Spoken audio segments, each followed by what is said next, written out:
Live a live, live alive, live a live, live lava live. Anyone remember that guy?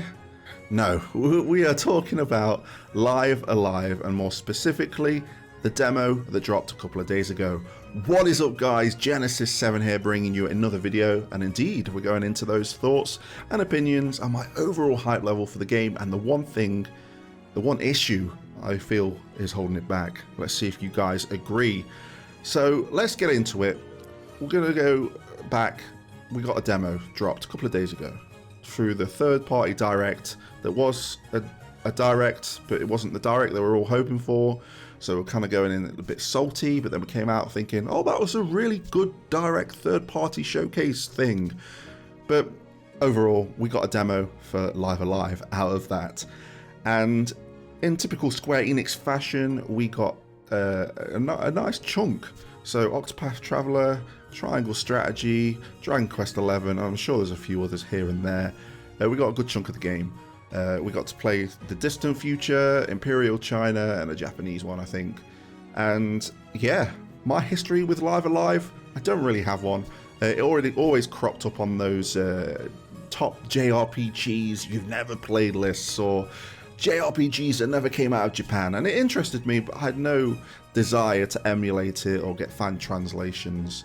Lo and behold, a couple of directs ago, we got the kind of debut trailer. We were aware of it because of the name being trademarked once again, or it being refreshed.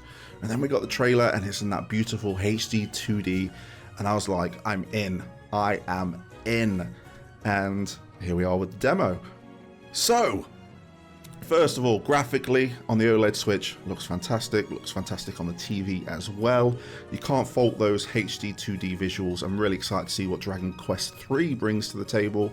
It just seems like they're up in the game with each title. They're kind of like improving it. You compare Octopath to Live Alive, there is definitely a difference, and they're improving the engine constantly. Musically, we got a remastered soundtrack. I've gone back to listen to the SNES soundtrack just to kind of get a feel and obviously give my opinion on a comparison. An orchestrated soundtrack is always welcome, but what's even more welcome, the fact to switch back to a previous soundtrack. So if they add that, that's a win. Not a loss really as a whole, because a lot of people are not going to be going into this game already have played the Japanese version, especially on my side of the pond. So graphics and music, just get them out of the way. We're talking about the gameplay here, and it's very unique in how all these periods have different kind of mechanics to them, but they have the kind of same overall battle system of what I've seen in this demo anyway. So let's start off with the one that I started off with, which was the distant future. It's the one I was looking most interested in. We play as a robot called Cube.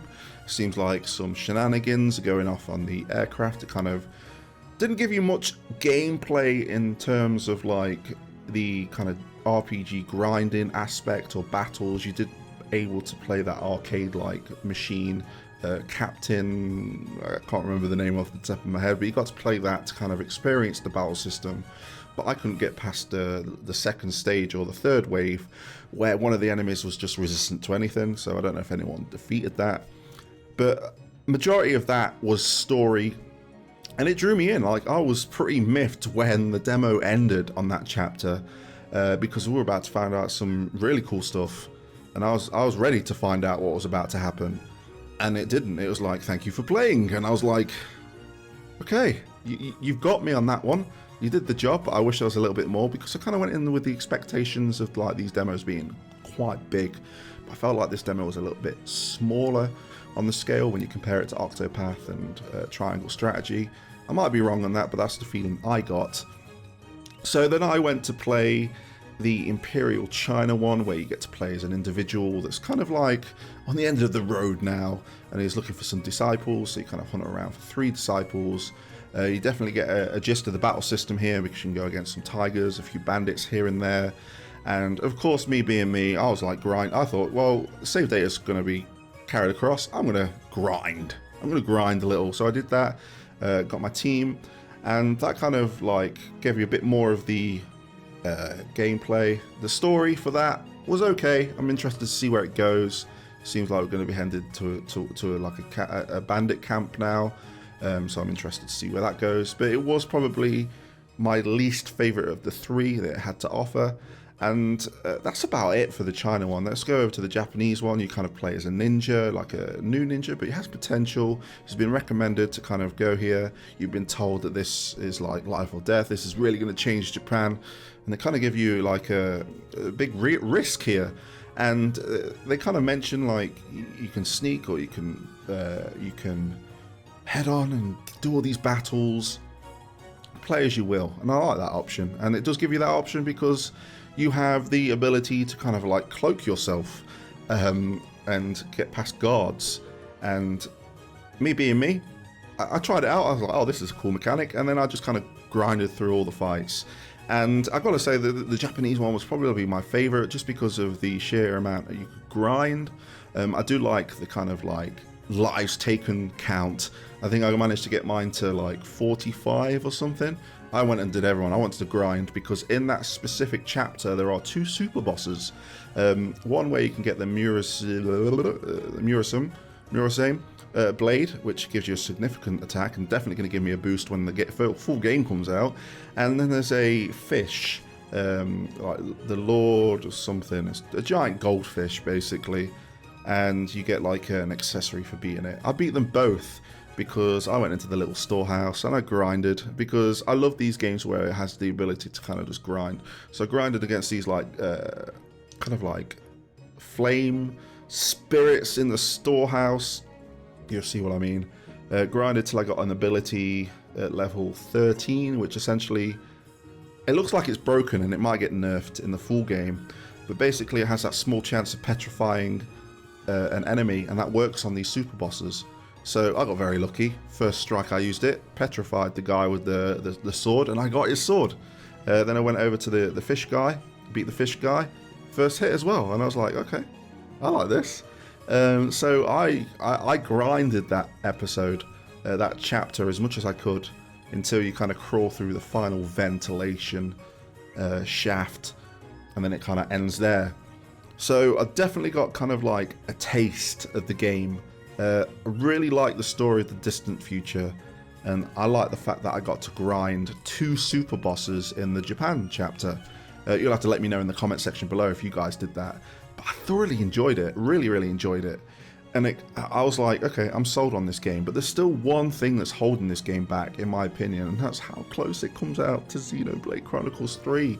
I've got that pre-ordered and I want to play that on day 1, but I feel like this coming out 5 days before, I don't want to rush through this game. Like, I enjoyed it. I enjoyed the grind, and I want to kind of get everything out of the game now that I've played the demo. And because I've got such a big JRPG coming out after it, I'm like,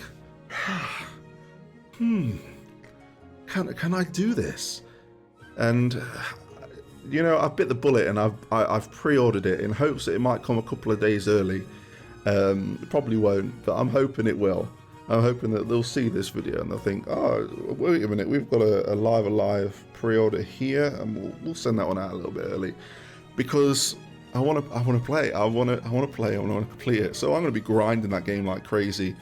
But it might get to the point where Xenoblade is about to come out, and then I might have to. I don't want to like leave it, but at the same time, I don't want to have to wait till after Xenoblade to play it. Maybe I could play them simultaneously, but I'm really bad at playing 2 JRPGs, especially the bigger ones in scale, side by side. But we'll have to see. But I think that's the one issue that's holding it back, is the fact how close it's coming out to Xenoblade Chronicles 3. Apart from that, this looks like a fantastic port. Visually, musically, the stories are there. I'm sure people who have already played the Japanese version will have their own opinions, and I welcome them in the comment section below. Let me know what you think. But I'm also interested to see the people like me that tried this demo for the first time. Maybe they like me, like those JRPGs where we can grind those classic RPGs. And I'd love to see your thoughts and opinions in the comment section below. But that's all I need to really do to wrap up this video.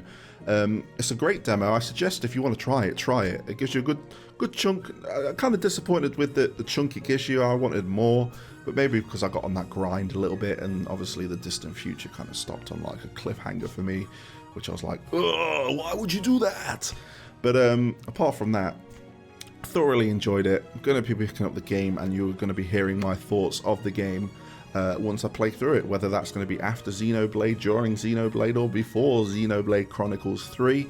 You'll hear it here first on the channel. Thank you for watching. Please leave a like. Don't forget to comment in the comment section below. And if you're here for the first time, please hit the subscribe button. We're busting out some content, so I'm hoping you will thoroughly enjoy it as much as I thoroughly enjoy creating it. And that is that in a nutshell. Thank you for watching, and until next time, I'll catch you on the flip side.